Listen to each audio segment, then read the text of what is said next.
par rapport à toujours vivre le bien tufi bilile le kamalo bana ebele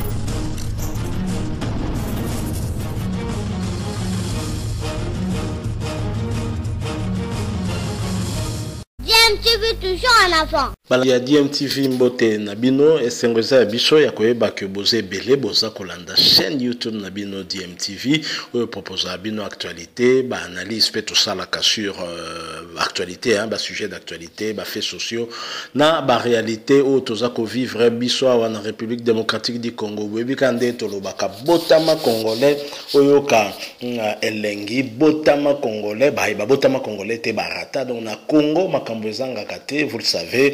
Et les autres analyser moi muke sujet moko ezapé d'actualité boyebi que Félix Tshisekedi Azalaki élu en décembre 2018 et donc on parle déjà élection perspective il y a 2023 makambo salama plusieurs problèmes autour il y a makambo ya élection et sengeli salema na 2023 Ronsard Malonda remplacé Nanga Naseni bazo telemelaye tous allez vraiment na ba problème belé allez liés à 2023 on a à venir alors plusieurs voix les alliés qu'on s'est levé pour signaler déjà compte tenu à la difficulté belé to aller dans la quasi impossible bah élections à la 2023 et parmi bah voix on nous a qu'on s'est levé pour avec assurance d'ailleurs pour na que 2023 élection ko salamate et tous alliés na Basile Olongo Oyo Azali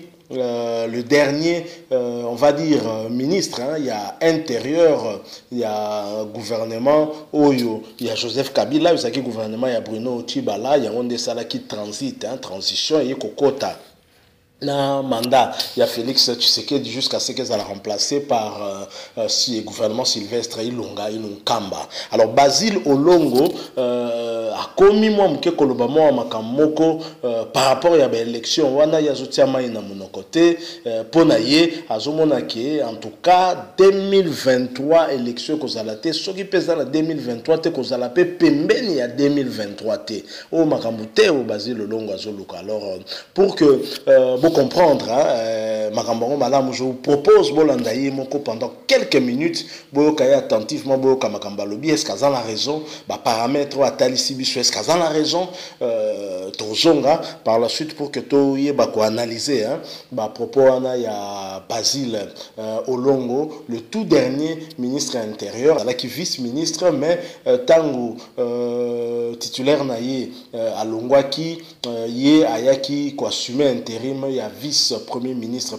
il y a intérieur, Toebi, Yango bien. Je rappelle que Bozolanda DMTV, chaîne YouTube Nabino, Yom Tozana abonné s'il vous plaît, Ozo Selanini. Cliquez comme abonné, Kobo Sanate, petite cloche, mon notification, Bima juste à côté. Sur cliquez wana et qu'on permettre de rater le sous vidéo, to analyse aussi à la binote. Alors suivant Basile Olongo et ensuite Tozozonga pour que tu analyses un peu en détail Makambalobi peut conclure le son abisso. Tout de suite.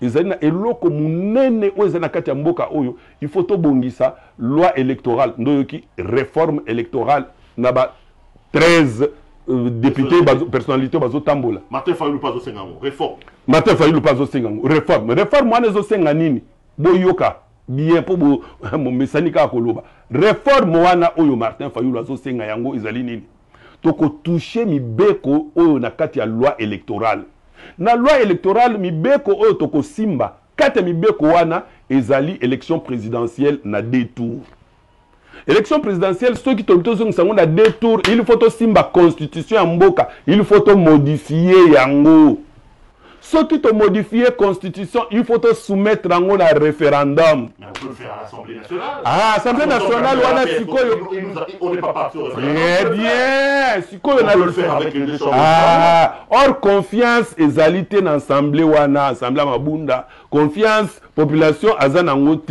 ozomona. Ce n'était pas, au monina et le Kwana Kabila, ils ont dit que la tour un père parti État. Kabila Zawana, l'institution wana ezanangoka ka bongo bongo. Ozomona. Oh, il y a lobby kuna yangonde et kuya boy dans l'Assemblée. Il y a le réseau Il y a boyeza au lobby boye Mabunda ke aboyi ko kene na présentation à serment. Ozomona. Assemblée Wezali. Président lobby boye kuna na Londres, il a répliqué Oyayi. Nde Oyezali sika.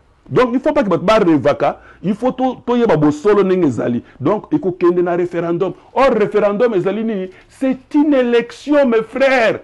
Comment beaucoup dit ma réalité en face? C'est une élection ça demande des moyens, ça demande le temps, ça demande campagne pour que tu. Nous sommes partis dans 2024. Parce que c'est la 2024 dans le nettoyage affiché pour servir un référendum et qu'on a après. Donc on est parti là-bas en 2024.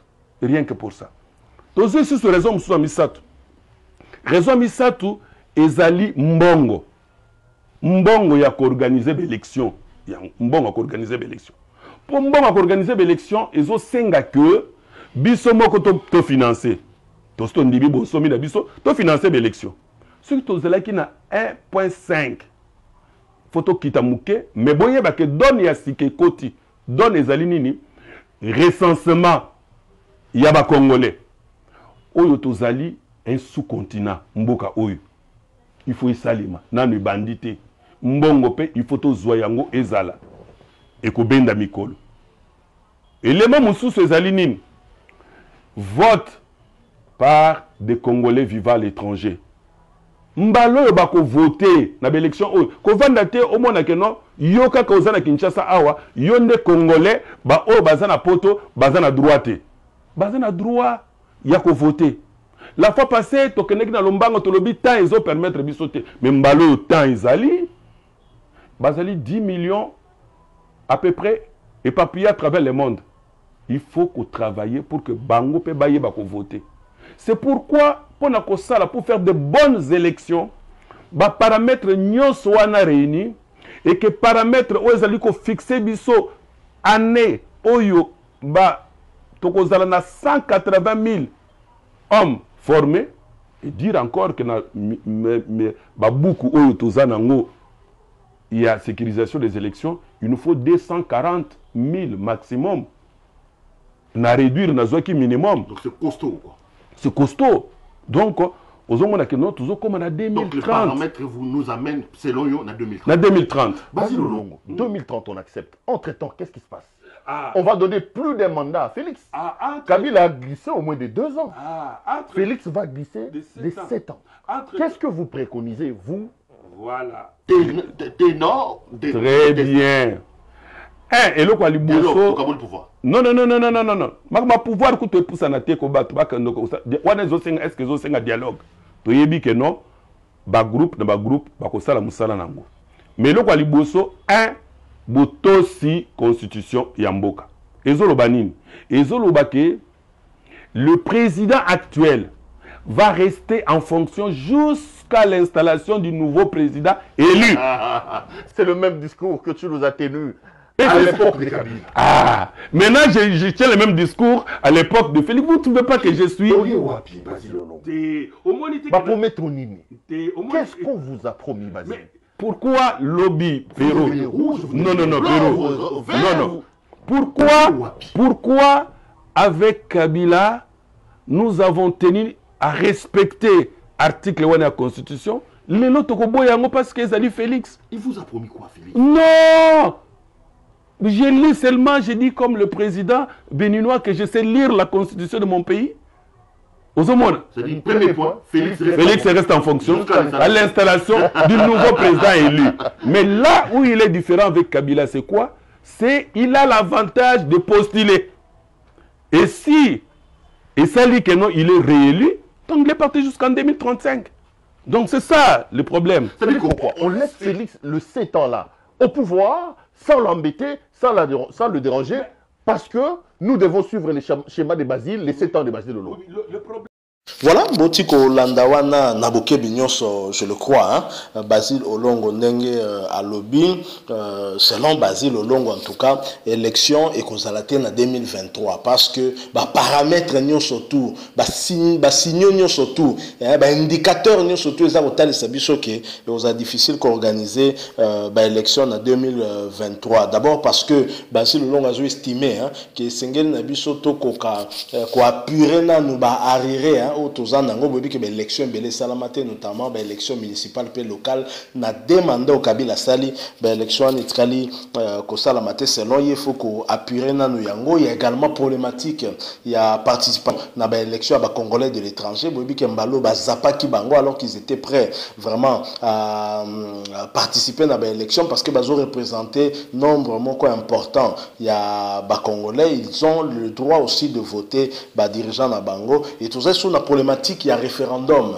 Hier selon il y a estimé qu'il faut référendum et salama pour la Basile Olongo azomona qui référendum et salama. Alors démarche au groupe de 13 bazako sala na recherche il y a consensus autour il y a processus électoral pour la Basile Olongo azomona yango ezali comme makamula ipamba parce que la réalité si nous devons être réalistes et pragmatiques c'est ngeli comprendre que l'élection et koki kozala na 2023 mais que propose-t-il? Basile Olongo estime que pour tout ça l'abord élection moko fiable, élection moko malamu tenant compte de problèmes économico-financiers et sengeli une période il y a au moins 7 ans donc Kobanda 2023 de 7 ans donc ce que le compter si koyo de 2020 il faut au moins 10 ans pour que l'élection à Malamu ezala. Alors pour na Basile Olongo vu que mandat Félix Tshisekedi difficile en 2023 de compter de 2023 à 2030 à notre élection Félix Tshisekedi il faudra qu'il en place parce que c'est la constitution qui le lui permet de rester en place jusqu'à l'installation du nouveau président. Donc Basile Olongo propose que Félix Tshisekedi Asala na 7 ans moko boyeka ya glissement. Je dis bien 7 ans. Ça dit que mandat moko plus 2 ans. Donc Kabila Asala qui mandat na ye et puis a glissé. Mandat ne boyebi ke fagesi en 2016 a glissé ti 2018 Kabila a eu 2 ans de glissement. Mais Basile Olongo a proposé na Félix a encouragé Félix à vendre na pouvoir 7 ans de plus pour selon lui à organiser la bonne élection aux la susceptible à la contestation les élections dont Yemoko Félix aux la candidat puisque ça quand mandat na ya liboso contrairement na comme qui na Kabila parce qu'il y a là qui au terme il y a deuxième mandat na donc pour naïf azomona Félix ko kendeti 2035 donc 15 ans moko à revendre la bokonzi à compter de 2020. Donc voilà proposition au Basile Olongo azosala mais je trouve que à mon sens que ça proposition moko incendiaire mais à lobby en tout cas Félix c'est que d'akovanda wana parce que tant surtout sengel na bisoto bongisa ba élection il y a Malamu, Félix Tshisekedi a revendre dans la Bokondi selon article 70 il y a constitution mais article 70 de la constitution pour te rappeler Nabino Lissousou article 70 de la constitution lobby le président de la République est élu au suffrage universel direct pour un mandat de 5 ans renouvelable une seule fois. Voilà côté Yazo Lobake Félix Tshisekedi a la parce qu'il y a aussi la mandat moko. Donc 7 ans on est en glissement, neti 2 ans au Kabila Salaki mais Félix il y a 7 ans selon planning il y a Basile Olongo donc Mbogango ya yeka Basile quoi décider na ba nombre ba wana. Alors à la fin de son mandat le président de la République reste en fonction jusqu'à l'installation effective du nouveau président. Ah là je suis d'accord avec Basile Olongo parce que au moins la jurisprudence autant que nous to vendre sango to créaka no boju article mon constitution beaucoup moya beaucoup ko vendre nango yango ils ont rattrapé Kabila. So tali bien Félix Tshisekedi azotambola kana nzela ya jurisprudence il y a Joseph jurisprudence pardon il y a Joseph Kabila bobi que Joseph Kabila est comme qui penza nzembo article 70 et pas il y a batu ya PPRD batu ya FCC batu ya majorité présidentielle sur ka bomi ko loba makamba glissement kaka mais c'est constitutionnel il reste en fonction parce que la constitution on peut définir très clairement ba condition ngo ça dit que ba limiter ngo pété yango na Basile ay ko vanda pe wana soki Kabila sala ki des ans na kata constitution et ça kaka paragraphe wana il y a article 70 et lobby à la fin de son mandat le président de la République reste en fonction jusqu'à l'installation effective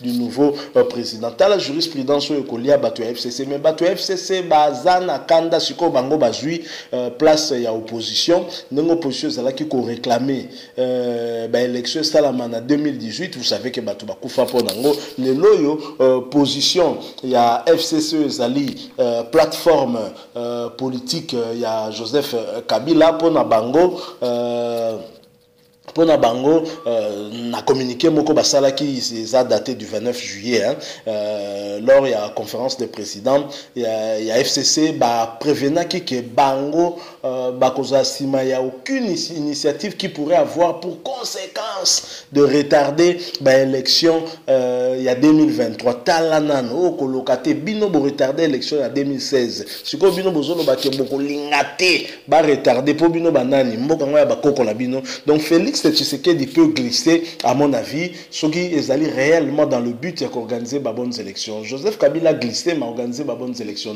Donc il faut un consensus autour de la problématique. Je pense que démarche où il y a 13 les alliés malam ou ming parce que et qui peut permettre tenant compte il y a des paramètres surtout en présence que l'obela ba makambo surtout aux alliés liés aux alliés nandela il y a processus électoral pour que tous les élections malam parce que proposition à Basile les proposition incendiaire les propositions il y a mutumoka ligne ko tiande moto na mboka parce que Kabila a glissé Basile Olongo azalaki ministre na gouvernement où il organisé l'élection gouvernement Bruno Tshibala Kabila a glissé mais Basile Olongo est d'accord avec nous que les élections qui ont été organisées étaient bâclées mais cette élection a été organisée par qui mais par Basile Olongo surtout yekutu na ministère intérieur bango de organiser l'élection en net c'est quoi ça d'accord que l'élection ça m'a alors que l'élection est organisée après un glissement de 2 ans alors qu'est-ce qui nous rassure que sur tout ça les glissements où il y a il y a 7 ans un mandat plus 2 ans donc ça dit que Félix Tshisekedi dans le Kabila en esprit donc à 2 ans il y a glissement na baxi na mandat mobimba il y a glissement et loko Kabila koki ko sala te mais ye Basile azako tinda Félix asala eloko ya bongo alors glissement et à Félix rien ne nous rassure que aboutir en organisation de l'élection moko ya malamu yango et sengeli concertation et ça je pense que nzela ko kende na ba réforme ezali bien pourquoi pas tozad na 2020 ko banda ba réforme wana le plus tôt atala ma 2021 awa total à côté comme mabiso sore au senga mo glissement ezala ta ba 2 ans mais ko lo ba glissement ba 7 ans et puis Félix akotikala ti 2035 je crois que Basile Olongo wana na direction moko ya lengi pinzate ya kitoko pinzate de nature erotique kimia yo zo kanisa ke 7 ans wana o Félix